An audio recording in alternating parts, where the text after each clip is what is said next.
Galera, bem-vindos a mais um vídeo aqui do canal e no vídeo de hoje vamos reagir um pouco da repercussão da estreia do Ancelotti pela seleção brasileira. Mas antes, não se esqueça de deixar o like no canal, se inscrever porque é muito importante e ative o sininho de notificações.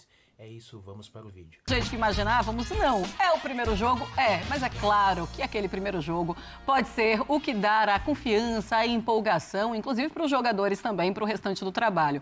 Veremos o que o Carlo Ancelotti fará também aqui em São Paulo quando joga contra o Paraguai que venceu hoje a sua partida também de eliminatórias. Estou ao lado do Breiler, como eu falei, e começo com ele, porque ele está no canto da mesa, então ele tem a prioridade hoje. Desculpa, Gustavo Zupac e restante da nossa mesa. Tudo bem, Breiler? Tudo bem, Marcelo. Boa noite. Boa noite para você. Esperava muito mais?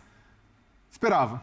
Boa noite para o Zupac, Jean, Calçade, fã de esportes. Esperava mais, acredito que todo torcedor brasileiro tinha uma expectativa maior em relação à seleção. A gente sabe que o nome do Ancelotti já carrega uma credibilidade automática e o trabalho não funciona dessa forma, não é tão imediata assim a mão do treinador na equipe. Só teve 3 treinos e do outro lado também um bom adversário. Seleção equatoriana do BKSS é um time bem organizado, um time que não estava na segunda colocação das eliminatórias à toa, mas feitas essas ressalvas, é uma estreia decepcionante, e aí muito menos pelo Carlo Ancelotti e muito pelo que a gente está cansado de ver na seleção.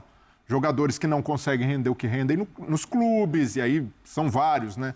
O ataque, mais uma vez, não funcionou, Richarlison recebeu oportunidade, bateu muito com os zagueiros ali, trombando, demonstrando vontade, mas pouco teve a bola para trabalhar. O Vini Júnior com dificuldade no 1 contra 1, ficou até o fim da partida, mas ainda assim, sem ser aquele Vini Júnior que o torcedor espera, e até pelo tipo de marcação da seleção equatoriana, né? O Ordonhas ali fazendo uma marcação muito cerrada, com cobertura do pátio.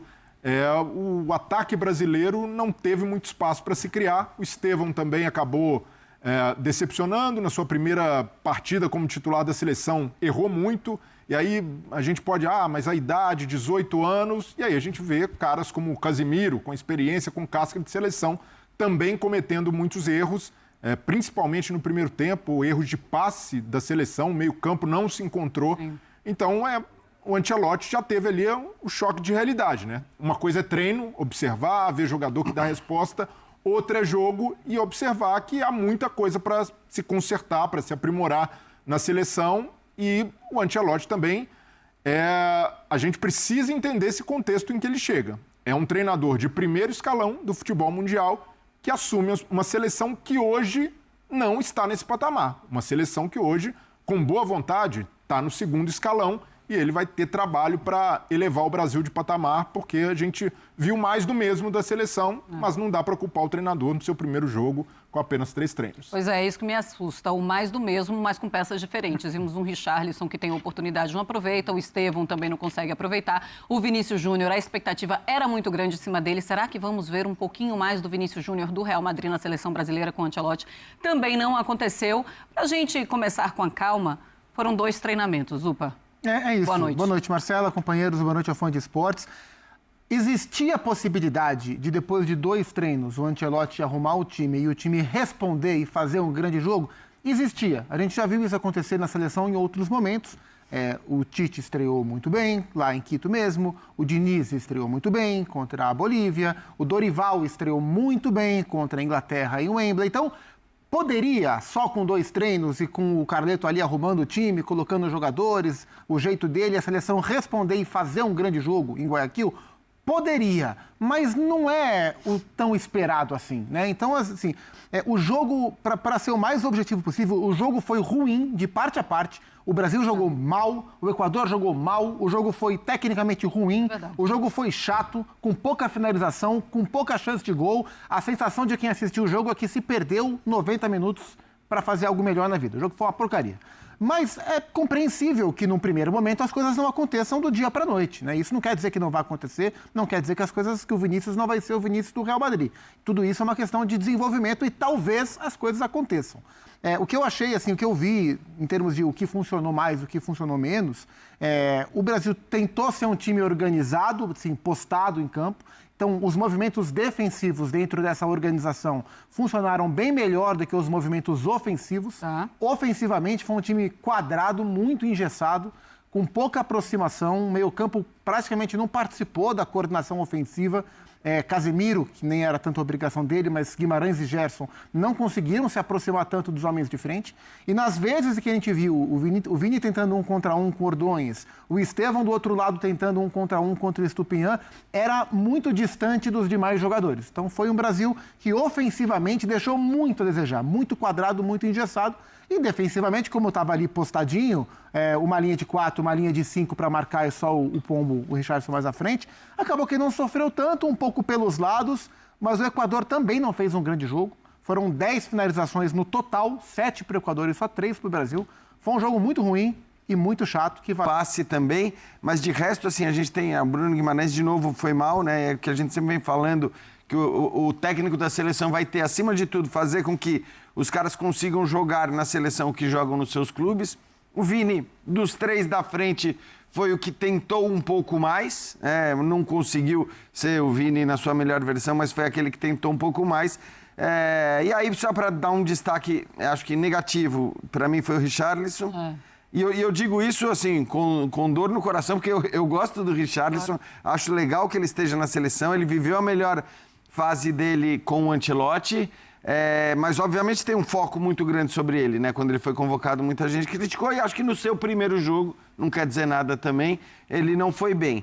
Em compensação, o Alex na zaga, talvez o melhor jogador da seleção brasileira hoje, e vale lembrar, né? É uma estreia, quer dizer, uma primeira partida como titular de seleção brasileira. Então, aí já para pegar as escolhas específicas do Ancelotti, né? Uma que não deu muito certo lá na frente, que foi o Richarlison, e uma que deu muito certo lá atrás, que foi o Alex. Vamos ficar com o Alex, então, viu, Zucca? Melhor. O Alex vai ficar mais fácil para a gente saber quem é quem ali na parte defensiva. Alexandre e Alexandre. Ter 2 Alexandres... Existe, né? Um lado do outro. E ele pediu para ser chamado de Alex, né? Ótimo, então, tá assim... Alex R. Fala, Calçade, tudo bem? Olá, boa noite, tudo bem, Marcela? A minha expectativa não era grande, não. Não? Não, porque... Eu estava muito iludida. Sim, sabe, se vem o Carlo Ancelotti, a gente muda tudo. É uma varinha mágica. Não é... Estava nesse nível, assim. A minha expectativa, ela era alta tarde, né, para Espanha e França. E aí ela foi perfeitamente preenchida. Acho que até houve um exagero. Mas aí sim, e aquele jogo de tarde... em paralelo a esse, mostrou o quanto nós vamos ter que trabalhar. Mas nós vamos ter que trabalhar muito. E não tem jogo e tempo para isso. Como o Carleto vai dar um jeito aí, não tenho a menor ideia. E como a gente está distante dessa turma, distante, né? Não, mas muito distante, né? Você pega Espanha e França, mesmo Alemanha, Portugal, nós estamos assim na rabeira deles, na fila.